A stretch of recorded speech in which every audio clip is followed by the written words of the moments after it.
Hello everyone, good evening. आज मैं आप लोगों के बीच में जर्मन भूगोलवेत्ता के सेकेंड पार्ट को लेकर आई हूँ। फर्स्ट पार्ट में मैंने अलेक्जेंडर वान हम्बोल्ट, कार्ल रिटर और फ्रेडरिक रेडजेल के इम्पोर्टेंट पॉइंट को बताई थी। आज मैं सेकेंड पार्ट में जो लेकर आई हूँ वो है रिस्थोपेन, अल्फ्रेड हेटनर, एल्ब्रेकेट पेंग, वाल्थर पेंग। इनके महत्वपूर्ण पॉइंट को आपके बीच में बताऊंगी। तो आइए समझिए वो इम्पोर्टेंट पॉइंट क्या है, क्योंकि यहाँ से क्वेश्चन एग्जाम में बनते ही बनते हैं, तो इसलिए एक दो बार आप लोग इसे जरूर रिवीजन कर लीजिएगा। चलिए शुरू करते हैं। देखिए, जो रिस्थोपेन थे ये जर्मन भूगोलवेत्ता थे। इनका कब जन्म हुआ था?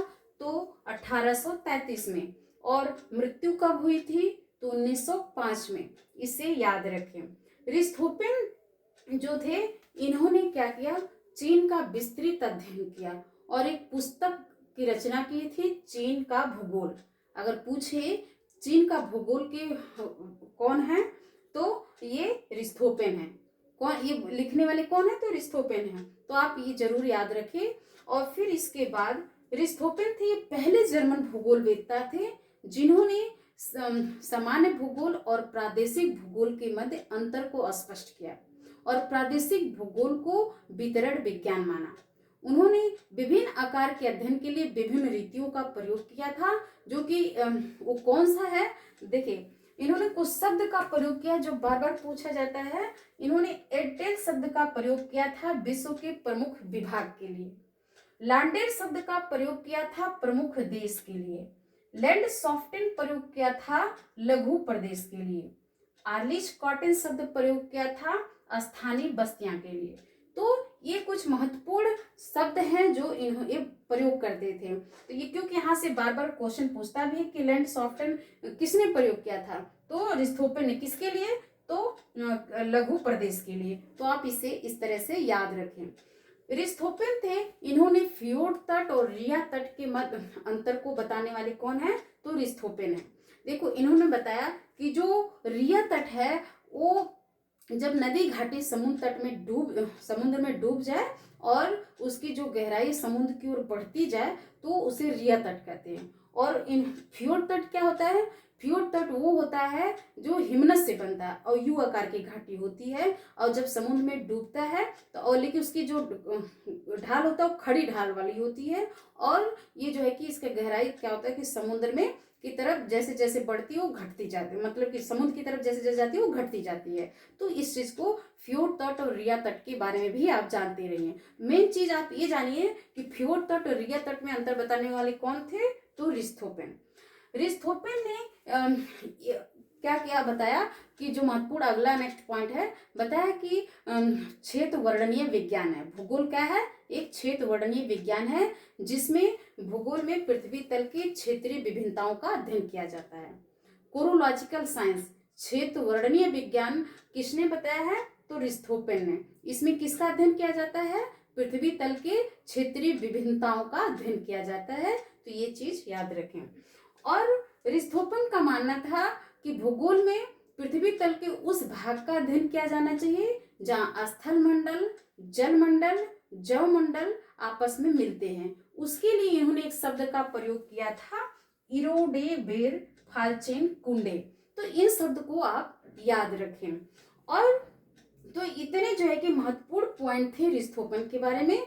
आज मैं दूसरा बताऊंगी अल्फ्रेड हेटनर के बारे में। जो अल्फ्रेड हेटनर के बारे में सबसे पहले मैं आपको बता देती हूँ कि पिछली क्लास में बताई थी अलेक्जेंडर वान हम्बोल्ट और कार्ल रिटर। ये दोनों विद्वान समकालीन मृत्यु हुई थी कब? तो 1859 में। उसी से कोरिलेट करके आप इन्हें भी याद रखें, अल्फ्रेड हेटनर को, कि अल्फ्रेड हेटनर का जन्म कब हुआ था? तो 1859 में। जब अलेक्जेंडर वान हम्बोल्ट और कार्ल रिटर की मृत्यु होती है तो इधर कौन से विद्वान का जन्म होते हैं? तो होता है तो इनका अल्फ्रेड हेटनर का। कब? तो 1859 में। इस तरीके से कोरिलेट करके याद रखेंगे तो याद रहेगा। और इनकी मृत्यु कब होती है? तो 1941 ईस्वी में। तो अल्फ्रेड हेटनर थे, इन्होंने भी क्या किया कि भूगोल को एक क्षेत्र विवरण विज्ञान माना, कोरोलॉजिकल साइंस माना। जिसमें ये भूगोल में क्या कहते हैं, क्षेत्रीय विभिन्नताओं का अध्ययन किया जाता है। तो देखिए दोनों चीजें आप याद रखिए। अभी जस्ट मैं बताई हूँ रिस्थोफन के बारे में कि इन्होंने कोरोलॉजिकल साइंस माना जिसमें क्षेत्रीय विविधता का अध्ययन करते हैं। इन्होंने भी कोरोलॉजिकल साइंस माना जिसमें क्षेत्रों के अध्ययन के बारे में अध्ययन किए हैं। उसके बारे में बताने वाले कौन है, तो अल्फ्रेड हेटनर है। तो ये चीज याद रखिए अल्फ्रेड हेटनर के बारे में। अब जो नेक्स्ट पॉइंट बता रही हूँ कि जो अल्फ्रेड हेटनर थे इन्होंने यूरोप का विस्तृत अध्ययन किया और एक महत्वपूर्ण पुस्तक लिखे, यूरोप का भूगोल। इसके साथ साथ इनका और भी महत्वपूर्ण कुछ पुस्तकें हैं, जैसे भूगोल का विधि तंत्र, तुलनात्मक प्रादेशिक भूगोल, रूस का भूगोल, यूरोप नामक पुस्तक, प्रादेशिक भूगोल के आधार। तो ये कुछ महत्वपूर्ण पुस्तक हैं अल्फ्रेड हेटनर के, जिन्हें आपको याद होने चाहिए। अल्फ्रेड हेटनर जो थे इन्हें अग्रगण्य रीत विधायक माना जाता है। किनको, अल्फ्रेड हेटनर को। अल्फ्रेड हेटनर ने बताया कि भूगोल में सामान्य भूगोल और प्रादेशिक भूगोल को सम्मिलित रूप से अध्ययन किया जाना चाहिए, लेकिन उसमें मुख्य रूप से भूगोल में प्रादेशिक भूगोल ही मुख्य आधार होना चाहिए। कौन बताएं, तो अल्फ्रेड हेटनर ने। और इन्होंने मतलब कि पृथ्वी को क्षेत्रीय विविधता के वर्णन किया है, इनका ये मत है अल्फ्रेड हेटनर का। तो अल्फ्रेड हेटनर ने जो है कि एक कार्ल रिटर के अर्धकुंडे के स्थान पर लैंडर कुंडे शब्द का प्रयोग किया। आप देखिए मैं पिछले क्लास में बताई थी, जो कार्ल रिटर थे उन्हें प्रादेशिक भूगोल का जनक माना जाता है। उन्होंने अर्धकुंडे के स्थान पर लैंडर कुंडे शब्द का प्रयोग किया था। और यही चीज मैं अल्फ्रेड हेटनर के बारे में बता रही हूँ कि अल्फ्रेड हेटनर ने भी कौन सा शब्द प्रयोग किया है, तो कार्ल रिटर के अर्धकुंडे के स्थान पर लैंडर कुंडे शब्द का प्रयोग करने वाले कौन है, अल्फ्रेड हेटनर।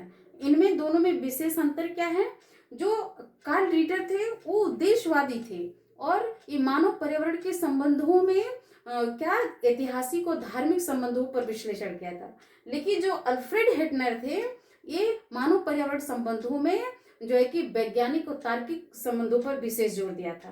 तो इस चीज को आप याद रखिए। और अल्फ्रेड हेटनर का जो है कि इतने महत्वपूर्ण पॉइंट थे जैसे हमने आपको बताए। अब जो है कि नेक्स्ट पॉइंट जो है कि मैं आपको बताऊंगी एल ब्रैकेट पेंक के बारे में। देखिए एल ब्रैकेट पेंक जो थे इन्हें भूआकृतिक भूगोलवेत्ता थे, महान भूआकृतिक भूगोलवेत्ता थे। इनका मानना था कि यदि किसी क्षेत्र के जलवायु का के बारे में नहीं पता है तो वहाँ के भूदृश्य का अध्ययन करके जलवायु का वर्गीकरण किया जा सकता है। ये बताने वाले कौन है, एल्ब्रेट पेंक। और इनका मानना था कौन, जो है कि ट्रोपोग्राफी जो है कि स्थलाकृतिक मानचित्र पर विचार देने वाले कौन है, तो ये एल्ब्रेट पेंक। और इनकी एक महत्वपूर्ण पुस्तक थी the Alps in the ice age. The Alps in the ice age किसकी है, तो एल ब्रैकेट पेंक की। तो ये चीज आप याद रखें। और चौथा है वाल्थर पेंक। वाल्थर पेंक जो थे ये डेविस के अपर्दन चक्र सिद्धांत को आलोचना करते हैं और उसके स्थान पर वैकल्पिक सिद्धांत बताते हैं।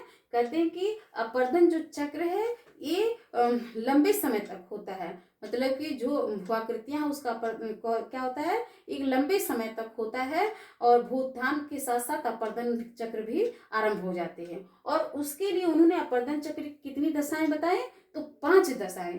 तो जब सिद्धांत को बताऊंगी तो उसमें मैं बताऊंगी वाल्थर पेंक के महत्व जो कौन कौन सी 5 दशाएं वहां बताऊंगी। बस आप यहाँ ये जानते रहें कि वाल्थर पेंक ने अपर्दन चक्र कितनी दशाएं बताई, तो 5 दशाएं हैं, आप इसे याद रखें। तो इतने महत्वपूर्ण इंपॉर्टेंट पॉइंट थे जिन्हें आपको याद रहने चाहिए। तो इस तरह से आप 1-2 बार याद करेंगे तो आपको याद हो जाएगा। धन्यवाद।